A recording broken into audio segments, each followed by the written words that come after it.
for the first quarterfinals between Cederic van Ramdonk and Tom de Waal, both with decks we haven't seen so far, which is the reason that I've chosen them. I'm not gonna spoil too much about what we're expecting until we head into actual sideboarding, in order to save as much as the surprise that I'm sure this will be for you guys.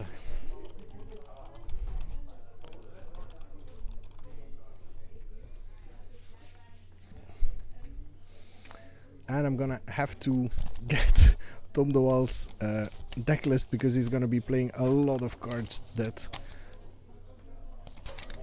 I haven't seen in a long time.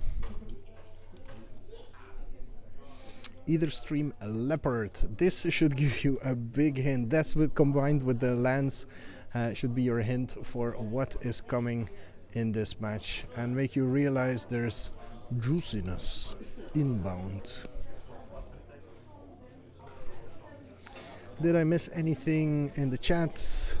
Tiny Bats, Peter didn't make top 8. Joris has this, would have been interesting. Repeated his last performance. No soundboard today. Hell yeah, there's a soundboard.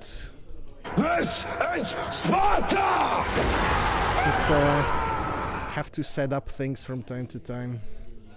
Also, yeah, can't really adjust now. Kind of have to choose between this soundboard and being able to read the chat, which is unfortunate. Can do it like this. Okay. And there we have the card that has brought Tom de Waal all the way to this top 8, Vinemare. The gifted Etherborn traded with the Etherstream Leopard there.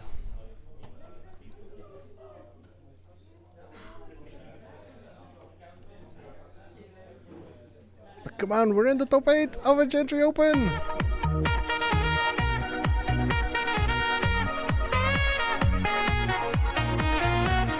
And we have Tom de Waal with some interesting decks. One with the wind.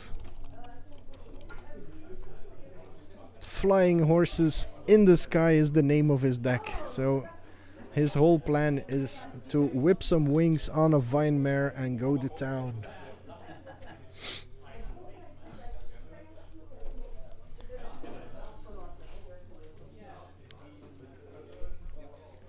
No, Tom is not playing Black Ride vehicles. You noticed that very, very well.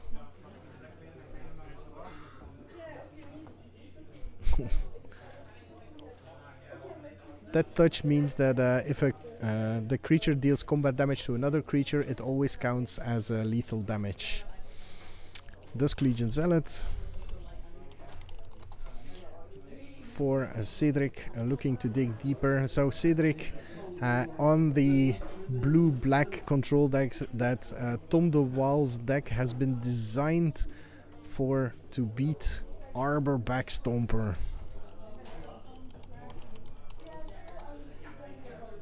Gets syncopated with a nice foil Ravnica syncopate there. And Tom just goes, yep, bringing the beats. He's racing 2 gifted Etherborns though, which isn't exactly an obvious proposition. Stomper is awesome. It's also sort of like a horse, right? Arborback is like a horse, no? It's a beast, but it's a bit horsey. It's horse-like. Come on. Stompy got exiled. Thou shalt stomp no longer. Ooh.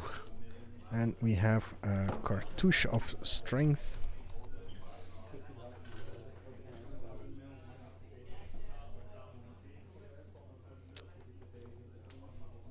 Getting rid of this Legion Zealot. Ah, this fights, that's why he didn't want to kill one like that. And a Long Tusk Cub. Another creature that really likes getting flying early on in the game. And Cederic scoops them up. The game is over. Flying Horses take it home against blue-black base control. So let's have a look at the sideboard, shall we? Well, first let's have a look at the main deck. What haven't we seen from Tom's deck? He has a full set of Llanowar Elves and Servants of the Conduit. And we have another subscriber. Booby, welcome. Thank you very much for the support. That reminds me of the last open when I got my very first subscribers ever. That was the first stream where I had my subscribe button and things went crazy during the top 8. So, 4 Llanowar Elves that we haven't seen, 4 Servant of the Conduit that we haven't seen. There's actually only 1 Arborback Stomper. There's 4 Cartouches of Knowledge and 4 Cartouches of Strength and 3 times 1 with the Wind in this deck. So, Tom has 11 spells to put onto his creatures, and then some Glimmer of Genius to draw into some of his rares: a Carnage Tyrant, a Bristling Hydra, a Lifecrafter's Bestiary, and an Aether Sphere Harvester. And that's the deck. It's just all out. Here's a hexproof dude, and here is a bunch of auras. The only thing he needs to watch out for, and really needs to watch out for, is the Eldest Reborn. He always has to make sure there's some fodder next to that pumped up horse for him to survive with. Also, he doesn't play black, which would have given him the black cartouche and lifelink, so he can actually still be raised, as we saw here almost with the Gifted Aetherborns. Then in his sideboard he has 4 Naturalize, 4 Negate, 4 Ambuscade and 3 Dive Down. So he has some options and he seems to be using them here. Now Cederic van Ramdonk, and apparently I wrote his name wrong. Cederic van Ramdonk is actually on 4 color Scarab God. He's splashing both green and white.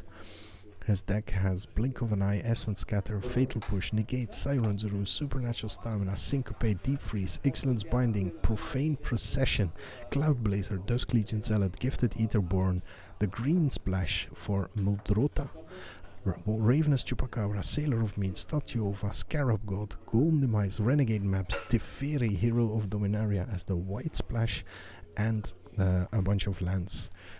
His sideboard has Cancel, Duress, Forsake the Worldly, Fragmentize, Fungal Infection, Negate, and Plains. So he might actually have to bring in enchantment removal just to get that horse back on the ground. Tom broke the meta. Give him a lick, they taste just like raisins. Don't lick magic cards that weird. I don't think the things that taste like raisins are magic cards. Laurent got a licked Locust God. That's interesting. There's a licked God Pharaoh, I think. Okay, chat got real awkward real fast there. But I don't care. You guys just feel free, dump everything that comes into your beautiful little minds into the chat. The more interaction we have there, the more fun everybody has. As much fun as this matchup is. That wasn't the button I was looking for. I'm looking for something fun.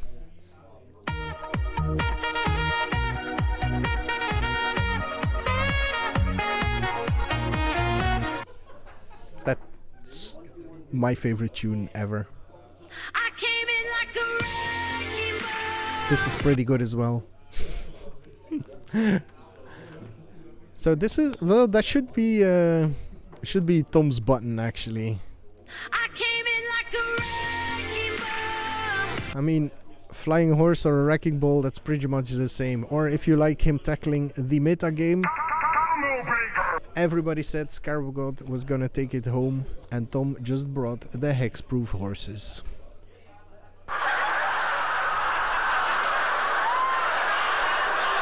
Okay. With one thing on his mind and one thing only. Exterminate! And exterminating he is. Are you ready for game 2?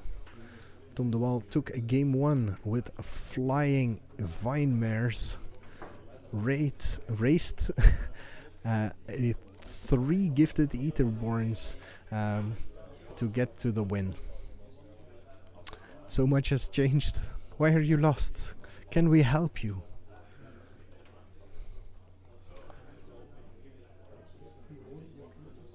No. Okay. So let's see what a game 2 brings for Cederic. I don't have the feeling that he has that much to bring. He has 4 duresses to strip that horse of some of its power preemptively. At 19 years out of the game, yeah, it's a completely different game right now. So much has changed. There's been graphics update, rules changes, card types that have been added, so many mechanics. The game is so much more complex now, but also, according to me, a lot more diverse and fun. The fact that the whole philosophy of what a magic game should be has shifted from interactions on the stack to creatures on board. I mean, control decks are now bursting with creatures, and yeah, there's just a whole different kind of story. And in that entire story, Llanowar Elves is still an awesome common. Let's just remember that.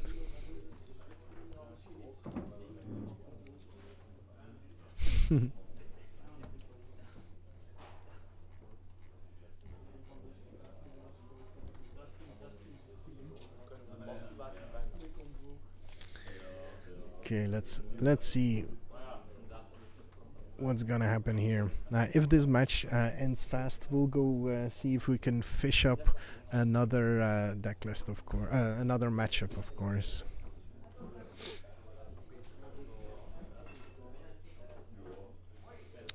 Seven, and is that 7 or 6 for Cederic? Also 7. Okay, so we are in the opening 7s for both players. Put a dice to Plague Mare and Chain Whirler. What dice to Plague Mare? Huh? Ah, Llanowar Elves. Yeah, yeah, it does. But before that happens, you've been playing a turn ahead of your opponent for 2 turns.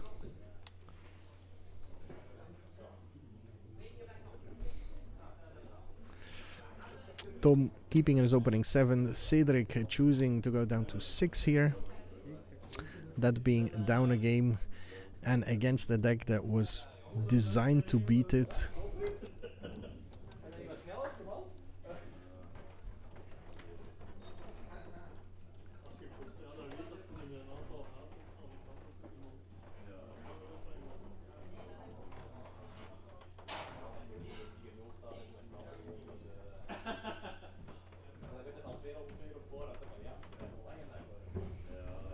Right, in the meantime we also have a Chaos draft that started in the back, and I think there's a Reject Rare draft that also was fired recently, so we now have an open queue for a Return to Ravnica drafts in case anyone is interested. Spread the word, share the wealth, let everybody know. Awesome things are going on, and all of that during the weekend where we got a ton of spoilers about the upcoming Guilds of Ravnica set that is looking so juicy. Okay, and we're off for game 2. 6 cards versus 7. 6 cards, down 1 game. Can Cedric come back? Dusk Legion Zealot, as often is the case, first non-land permanent on the table. Kitty Cat on the other side. Long Tusk Cub.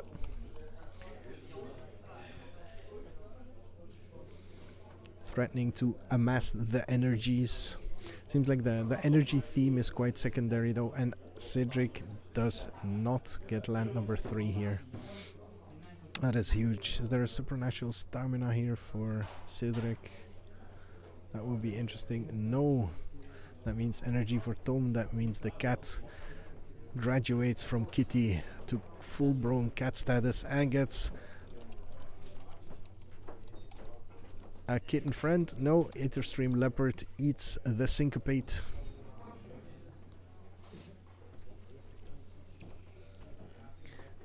I wonder how many people would have guessed that Etherstream Leopard was going to be in the top 8 of the Gentry Open. I'm pretty sure 0 would have been the answer. What's the lifelink? Is that like Timberwolf banding now? No, lifelink means that whenever it deals damage, the controller gains that much life. 2 Longtusk Cubs join their brethren, or try to, as one is scattered his essences all over the plains. There's, I think, 2 energy right now, as a Sailor of Means jumps onto the battlefield. Yeah, 4 energy. That means next turn, whichever cat blocks the Sailor of is blocked by the Sailor of Means will die to a 4/4 kitty cat. Bestiary for Tom is going to give him a lot of card draw and lasting power.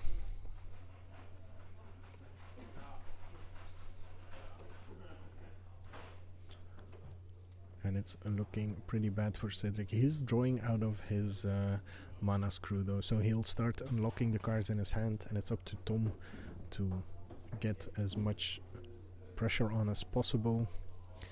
2 damage, and forgot to get his extra energy there. Also not using it to kill the Sailor of Means, doesn't want to open his cat up to removal there. Glimmer of Genius. It's funny how in Tom's deck with these Longtusk Cubs out, that's actually a removal spell. And a combat trick, I mean. There's a Vine Mare in that hand.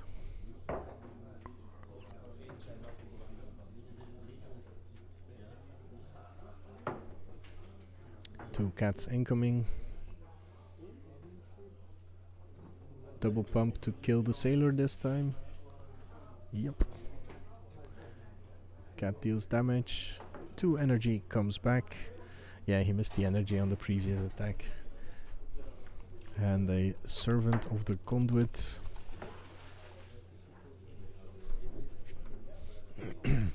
the elf theme, the energy theme, a lot stronger this time around.